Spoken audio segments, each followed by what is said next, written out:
our school system was set up to produce mindless, obedient workers essentially by fascists at the end of the 1800s. If you're starting from scratch, maybe you don't want to be thinking that in 5 years you're going to inhabit a 350-room mansion, although stranger things have happened basically.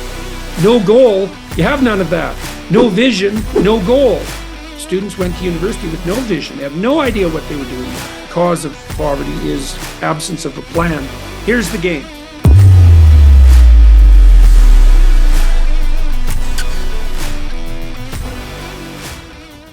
Talk about what you've discovered around the correlation between just a mental stability, a mental maturity, mental health maturity, and that how that correlates to wealth.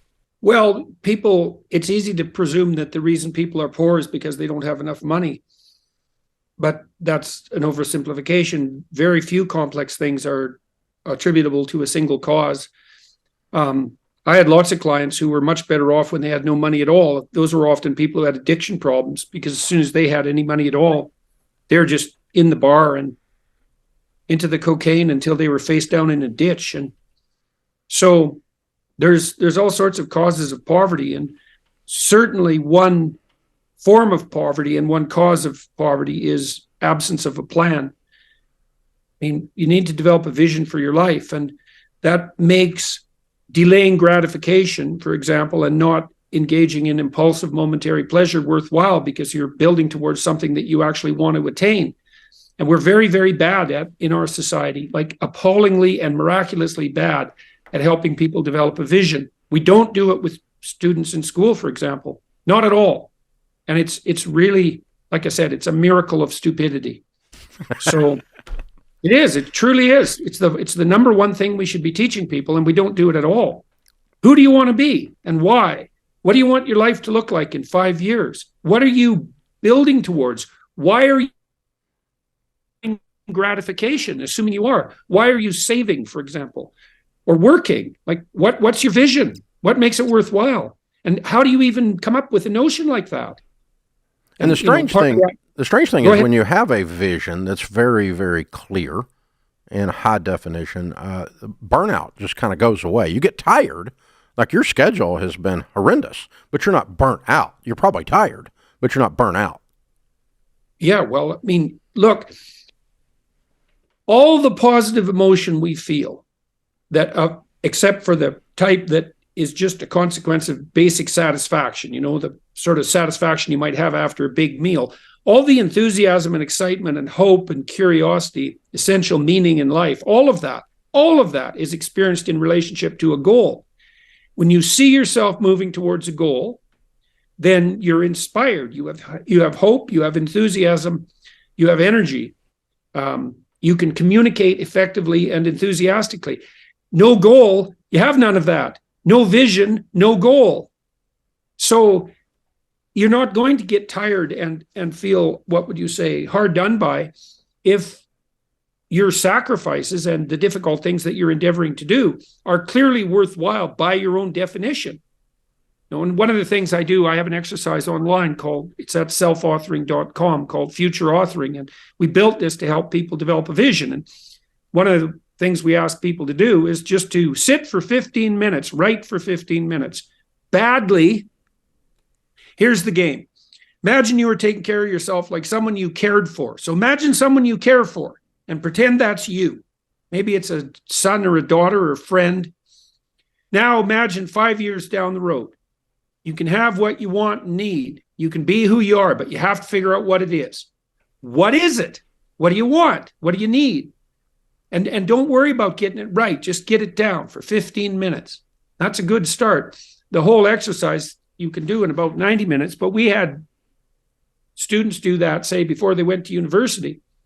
And just doing it for 90 minutes, developing that vision, dropped their dropout rate 90 or 50%, and increased their grade point average 35%. And that just shows you how badly it had been done before, because students went to university with no vision. They had no idea what they were doing there. And so, of course, half of them didn't succeed because they had no idea why they were doing anything. Well, that's not helpful or wise. And the reason that's the case, by the way, is because our school system was set up to produce mindless, obedient workers essentially by fascists at the end of the 1800s. And that's well documented historically.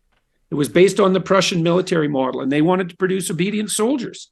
And we haven't updated our notion of what schools are for 140 years. Yeah. Ken Coleman says we've not made pathfinders, we've made test takers. If that, we're not even very good at that. Well, Dr. Peterson, I'm curious.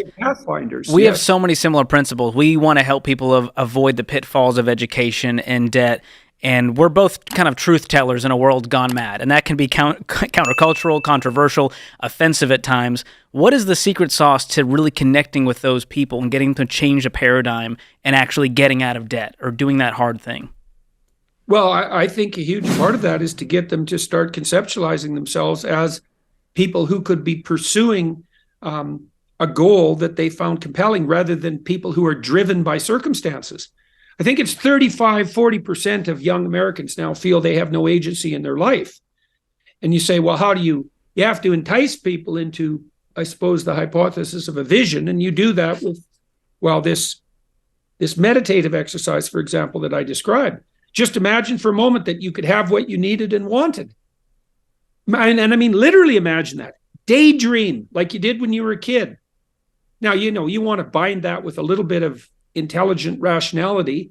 You don't want to be, if you're starting from scratch, maybe you don't want to be thinking that in 5 years you're going to inhabit a 350-room mansion, in Malibu. Although stranger things have happened to people, you want to develop your vision within the realm of possibility, but that doesn't.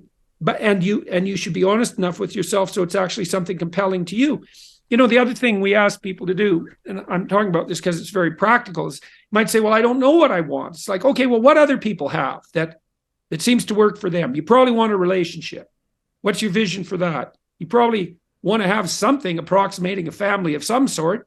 What's your vision for that? Even if it's your parents, not children necessarily, not even a wife necessarily, some family connections, some friendships, some job or career, some educational goals, some strategy for dealing with temptations. That's 5 things. Some conception of how you would use your time intelligently outside of work. Some conception of how you might, what would you say, uphold your civic responsibility. Yeah. There's sources of meaning that people generally have.